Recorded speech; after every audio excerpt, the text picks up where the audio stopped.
러시아는 옛날 굴소련 시절부터 전쟁은 기본적으로 소모전이라는 생각을 하고 있었습니다. 우리나라도 전쟁을 하면은 처음에 우리가 당합니다. 그런데 퇴각하는 적을 우리는 섬멸했어요. 뭐 고구려 때도 그랬고 고려 시절에도 그랬고 심지어 임진왜란 때도 그랬어요. 잘 보시면 영토가 아니에요. 적을 반드시 죽여야 되는 거죠. 나토의 공지전이란 게 지상군하고 항공전력이 협조해서 한꺼번에 잘 공격해야 되는데 오른쪽이 나토 방법이에요.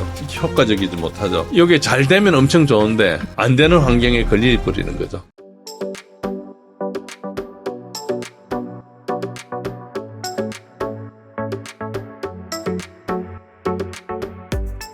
교수님, 러시아 우크라이나 전쟁에서 미국을 비롯한 나토군의 전술 교리의 문제점이 드러났다고 들었는데 이게 좀 어떤 말씀인지 궁금합니다.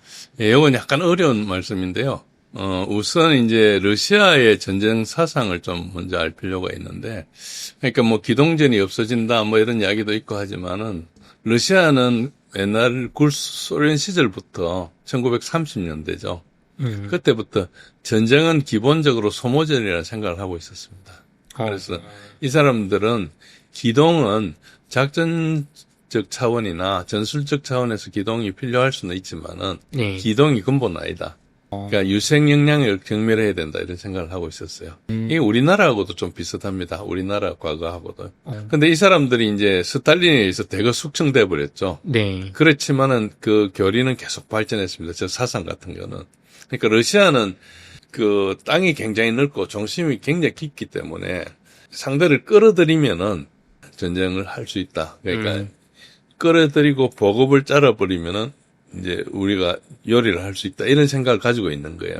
그리고 유럽에 경계가 없으니까 한번 가면은 다시 또 쳐들어올 수 있잖아요. 그쵸. 그러니까 들어오면 반드시 죽여야 된다 생각하는 거예요. 싹 몰살시켜야 된다. 그렇죠. 들어온 걸 그렇지 않으면 갔다가 불리하면 갔다가 또 올 거라는 거죠. 네. 그러니까 그 생각이기 때문에 지금도 트럼프가 막 협상하자 그러는데 러시아는 그걸 전혀 받아들일 수 없는 거예요. 제가 다시 올 거니까 지금 없애든지 안 하게 하든지 해야 되는 거죠.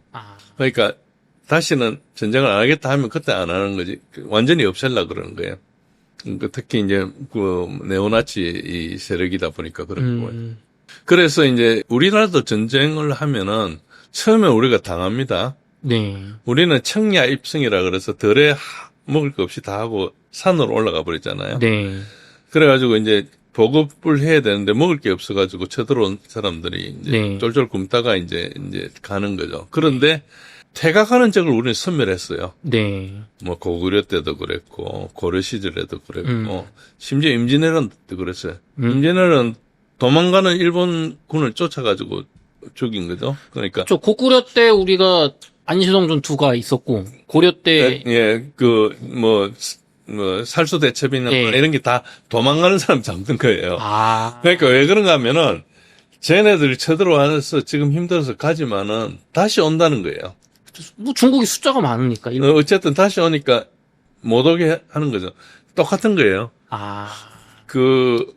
우리도 저기 두만강 쪽은 이제 개모건 이쪽은 그냥 평평한데 고지거든요. 네. 그러니까 뭐 산으로 오는 게 아니고 그냥 만주에서 그냥 쉽게 왔다 갔다 하는 거예요, 거기는. 네. 그러니까 뭐 왔다가 분리하면 갔다가 다시 올 수 있잖아요. 그러니까 이제 적으로 온 사람은 완전히 섬멸해야 되는 거죠. 우리가 거란을 하거나 뭘 하거나 돌아가는 사람은 그냥 두질 않았어요. 그러니까 이거 다시 올 거니까. 네. 우리는 지금 전쟁하다가 지금 죽을 지경인데 쟤네들이 분리하다 갔다가 또 다시 올 거냐. 그러니까 저게 러시아도 비슷해요. 섬멸을 하는 거예요. 유생 역량을 경멸한다. 그래서 잘 보시면 영토가 아니에요.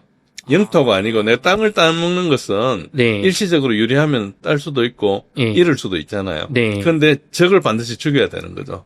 그래서 저 사상이 있는 거예요. 저게 이제 유생 역량 경멸이란 게 그 전투 의지를 가진 사람을 없애버려야겠다는 뜻이죠. 그러면은 러시아의 전쟁 사상 또 과거의 우리나라로 보면은 일시적으로 전쟁 중에 땅 뺏기고 이런 거는 별로 크게 신경 쓰지 않는다. 신경 안 쓰는 거죠. 그게 일단은 나를 공격해오는 것은 공격해오는 사람의 의지가 있잖아요. 그 사람을 없애야 되는 거죠. 그래서 러우전 하면서 러시아에는 특수 군사 작전이라 했거든요. 그걸 하면서 목표가 두 개 있었는데 디밀리타리제이션, 디나치피케이션. 그러니까 영토가 목표가 아니고 군대, 그 무력을 없애버리고 이걸 선동하는, 이걸 조정하는 나치들을 없애겠다. 그러니까 나치만 없애도 저게 없어지는 거예요. 그러니까 저거를 군을 해체하거나 섬멸시키겠다 이런 생각을 가지고 있는 거예요. 그러니까 뭐 휴전 얼마 하자 이런 게 전혀 안 먹혀드는 거죠. 그러니까 영토는 우선순위가 낮은 거니까. 그렇죠. 영토 좀 떼줄 테니까 휴전하면 절대 못 받는 거예요, 러시아는.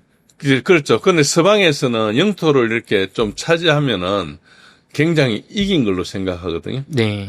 그러니까 막 쳐들어가고 이래요. 근데 러시아는 그래 들어오면 죽일 수 있으니까 좋은 거죠. 자기 목표가 선멸이니까. 선멸이니까. 네. 근데 요것만 보면은 다른 나라, 뭐 미국도 그러지 않을까 싶은데 그렇지 않은가 보죠? 그러니까 좀 다르죠. 예를 들어서 일본군 같으면은 임진왜란 때도 그랬는데 들어와가지고 군사 못 지고 장소를 잡아요. 네. 그러면 일본은 다 항복을 하거든요. 그쵸. 일본 문화는. 네. 근데 우리는 와가지고 이제 항복이란 게 없잖아요. 그쵸. 와가지고 이제 우리는 게릴라전. 섬멸시키겠다는 거고 일본은 뭐 이렇게 장악하고 작전에 방해하지 않으면 다 이용하고 살려주고 이런 개념이죠. 약간 다른 거죠. 뭐 그 일본이 뭐 덜 잔인하거나 그렇다는 게 아니고 개념 자체가 그러니까 일본 사람들은 장수를 잡았는데 왜 항복을 안 하지 이렇게 생각하는 거죠. 그쪽 문화는 그러니까. 우리는 누구라도 하나를 살려주면 안 되는 거죠. 그런 생각이죠. 그런 이제 나토의 공지전이란 게 이제 에어랜드 배틀이라는 겁니다. 저게 뭔가 하면은 이제 지상군하고 항공전력이 항공뿐만 아니고 화력들 모든 수단들이 협조해서 한꺼번에 잘 공격해야 된다 이런 뜻이거든요. 네. 그러니까 따로따로 놀지 말고 네. 잘 협조해서 해야 된다. 저런 개념이에요. 그런데 저게 가능해졌던 게 뭔가 하니까 이제 통신 수단이 발달하니까 그런 협조가 되게 쉬워진 거죠. 그래서 이제 저런 개념이 좀 생겼고요. 저게 이제 80년대부터 이제 발전하기 시작합니다. 그런데 저걸 하다 보니까 이제 정밀한 타격을 이제 할 수 있고 정밀해지는 무기들이 많이 있고 이제 특히 통신이 많이 발달해서 그래서 이제 저 나토에서는 타이밍이 되게 중요해요. 그래서 이제 각 참여하는 요원들의 훈련이 많이 요구되고 표적에 대한 타격 시점을 항상 조율해야 되고 그래서 항상 작전 계획이나 명령이나 이런 거 보면은 시간별로 표적을 누가 어떻게 처리하냐 이게 쭉 그게 이제 정해져 있어요. 그렇게 해서 니는 어디서 어떻게 하고 이런 것들을 이제 굉장히 많이 조율하고 하는데 이게 이제 지금 발전해 가지고 다영역 작전이라 해서 멀티 도메인 오퍼레이션으로 이제 진화하고 있죠.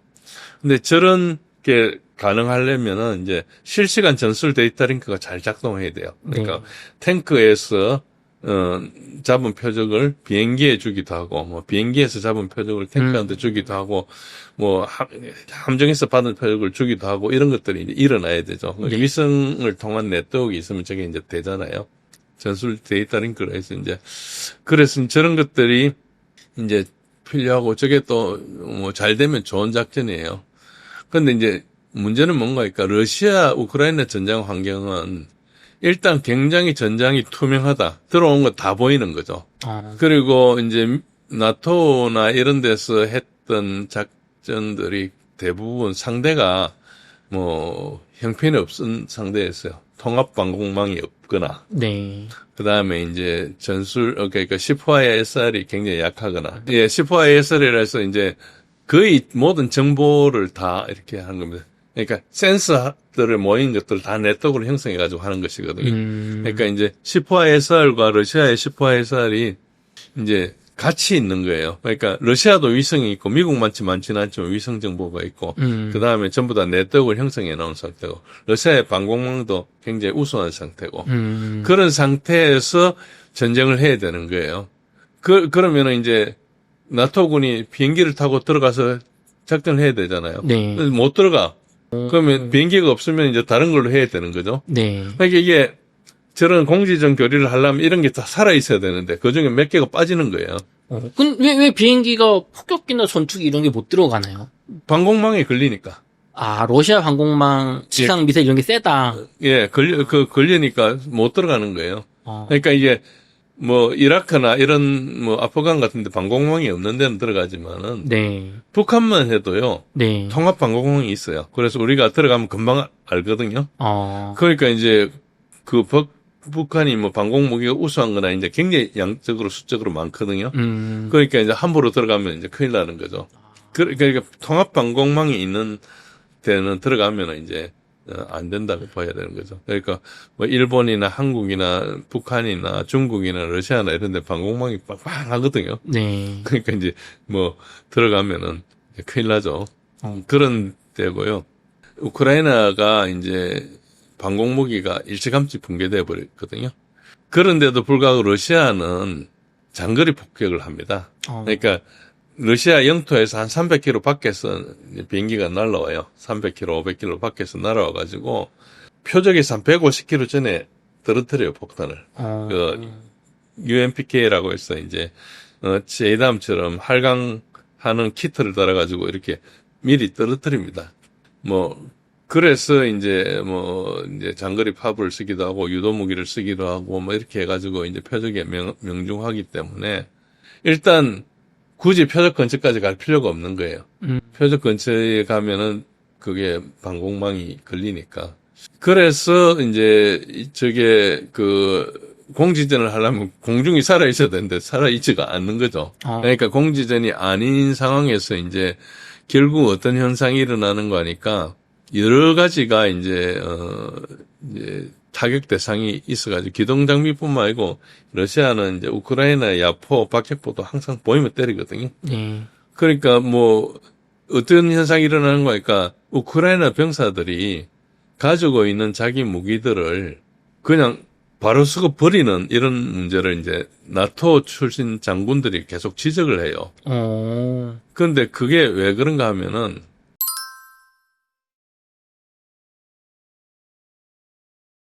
본래 이렇습니다. 한번 보시면은 오른쪽이 나토 방법이에요. 나토 방법은 이렇게 이제 바깥에서 이 적의 중심을 향해서 공격해 나갈 때 차근차근 이렇게 할 수도 있지만은 협조된 거 가지고 빨간 거는 빨간 것끼리 뭐 파란 거는 파란 것끼리 아니면 자기가 타이밍을 맞춰가지고 이렇게 여기 이 컴퓨터 프로그램을 써가지고 최적화를 만들어서 하거든요. 근데 문제는 뭔가 이런 것들이 날아가는 거예요. 한두 개가. 못 들어오면은 밑에 애들이 협조된 공격하는 게 좀 무의미하잖아요. 그쵸. 그런데 러시아처럼 이렇게 하면은 요 앞에 있는 동종의 부대끼리 공격을 하는 거예요. 사거리 짧은 거 공격하고 그다음에 사거리 긴 게 그다음에 공격하고 이런 식으로 공격을 하면은 네트워크가 끊어지더라도 문제가 없잖아요. 그쵸. 근데 이거는 지금 이 다중 네트워크를 가지고 다영역 임무를 이렇게 하다 보니까 이제 포병은 포병대로 헬기는 헬기대로 항공기는 항공기대로 미사일대로 타이밍을 딱 맞춰서 부숴야 되는데 하나는 부수고 나머지는 사흘 뒤에 부수고 이런 일이 발생하게 되는 거예요. 그러니까 이게 효과적이지 못하죠. 그러니까 이게 잘 되면 엄청 좋은데 이제 안 되는 환경에 걸려버리는 거죠. 그래서 러시아처럼 이게 로버스트한 거예요. 러시아는 그렇게 복잡하게 하지 않고 이제 앞에 그 네트워크가 끊어지도 작전을 할 수 있게 해놓고 하거든요. 그래서 저런 문제 때문에 그렇죠. 그래서 나토는 여하튼 협조된 공격을 해줘. 공지전, 다영역 전력, 이걸 협조된 공격을 하는데, 우크라이나 전장에서는 이게 가능하지도 않고 위험하기만 하죠. 그 일부 구성 전력이 투사가 제한되는 상황이 되게 많아요. 그러면 그 작전이 반도 안 되고 끝날 수 있잖아요. 예를 들어서 3발을 쏘아가지고 없애야 되는데, 난 2발 쏘았는데 1발은 남아있으면 제대로 안 부쉈으니까 살아서 움직일 거 아닙니까? 그쵸. 그런 일들이 이제 생기는 거죠. 그리고 이제 러시아처럼 하면은 다영역 간의 전술 데이터 링크의 소요가 줄어들죠. 필요하기는 하지만은 이제 줄어들고 그 제한된 환경에서도 작전 수행에 문제가 없는 거예요. 그래서 이게 잘 보면 아까 아브람스하고 비슷한 논리입니다. 환경이 지금 허락하지 않는데 이제 그 상황에 부딪힌 거예요. 그러니까 러시아처럼 강력한 방공망을 가진 나라가 아니라 뭐 대테러전 아니면 뭐 아프간 이런 데서는 이 잘 협조해서 공중도 때리고 미사일도 쏘고 막 이게 되면 효과적인데 여기선 그게 안 된다. 그렇죠. 이걸 하려면 공중무시를 확실히 확보하고 있어야 돼요. 공중우세를 확보해가지고 굉장히 중요한 전력이 항공전력이거든요. 네. 그리고 미군은 또 항공전력이 되게 많아요. 물론 네. 우크라이나는 별로 없지만은 이런 식으로 작전을 해야 되니까 그러니까 이 밑에 있는 예를 들어 대전차기 그 아까 뭐 그 제벌린 같은 거 가진 사람도 한 발 쏘고 또 다음에 한 발 쏘고 이래야 되는데 지금 한 발 쏘고 나니 내한테 날라오네. 그러니까 버리고 도망가는 거예요. 그러니까 왜 그 비싼 그 발사관을 버리고 도망가냐고 이야기하는데 지금 저기 전장에 들어본 사람 마음은 모르는 거예요. 아, 협조를 안 해주니까 나라도 살려고 버리고. 그렇죠. 거기서는 이제 심각하니까 저렇게 하는데 멀리서 보고 있는 나토 장군들은 왜 저렇게 하느냐고 아, 지금 여기 죽을 똥 살 똥인 거 모르는 거죠, 상황을. 그러니까 이 지금 C4의 SR이나 이런 것들이 그리고 방공망이나 이런 거나 전자전 능력이 발달한 적을 상대로 작전하는 게 얼마나 힘든지 여기서 그 나토의 교리가 사실 부딪힌 거죠. 그 전까지는 미국하고 비슷한 군은 하나도 없었잖아요. 그쵸. 근데 지금 이제 비슷한 군보다 조금 더 우수한 군이 나타났거든요. 아. 그래서 질적인 면에서. 그러면 교수님, 이게 단순히 해프닝이 아니고 지금 미국을 비롯한 나토의 공지전 교리는 공중우세가 확보돼야 되는 게 필수잖아요? 그렇죠. 그러면은 당장에 중국이랑 미국이 전쟁하거나 똑같은 현상이 발생하죠. 아, 똑같은 현상이 발생합니다. 그래서 이 전투를 굉장히 자세히 분석해야 돼요. 물론 중국의 전력 기술력이 그다지 뭐 미국만큼 우수하지는 않겠지만 지금 현재로는 네. 특히 비행기 엔진이라 몇 개 핵심적인 분야는 하루아침에 안 되니까, 나중에 언제 할지 모르지만 지금은 이제 좀 떨어지죠. 그렇기는 하지만은 지금 중국도 숫자는 작지만 위성이 있고, 위성을 공격할 능력도 있어요. 그러니까 필요하면 미국 위성을 다 없애버릴 수도 있잖아요. 데이터를 주고받는 게 필수인데 그거를 위성을 떨어뜨려 버리면은 그러니까 위성 에이세트라고 그 위성 공격하는 능력을 중국은 가지고 있어요. 아, 그러니까 그걸 써버리면 위성 120개 대 위성 다 죽여버리면 되잖아요. 스타링크 이런 거. 스타링크는 그거는 그다지 중요하지 않겠죠. 그것도 할 수도 있지만 어쨌든 제일 중요한 게 정찰 위성이거든요. 키홀 같은 굉장히 세밀한 고가의 정찰, 굉장히 고정밀 위성. 이런 것들을 마비시켜버리면은 아무것도 없으니까 지금 깜깜한 데서 지금 그냥 눈 감고 때려야 되는 거잖아요. 근데 지금 나토의 교리는 그게 너무 의존도가 크다. 이제 그런 상황에서 발전해 온 거죠. 그러니까 약간 어째 보면은, 교만이라 할까요? 이때가 적이 없었으니까. 그러니까 드디어 러시아한테 이제 만난 건데, 지금도 이제 인정을 못하고 있죠. 충격스러운 상황인데. 그러니까 항상 좀 나보다 약한 사람들만 싸우다 보니까 이게 효과적이라고 봤던 거네요. 그래서 이제 이게 제가 정보 실패라는 이야기를 계속합니다. 잘못 보고 있는 거예요. 그러니까 잘못 보고 있는데 잘 보고 있으면 하지 않을 일들을 계속하고 있거든요.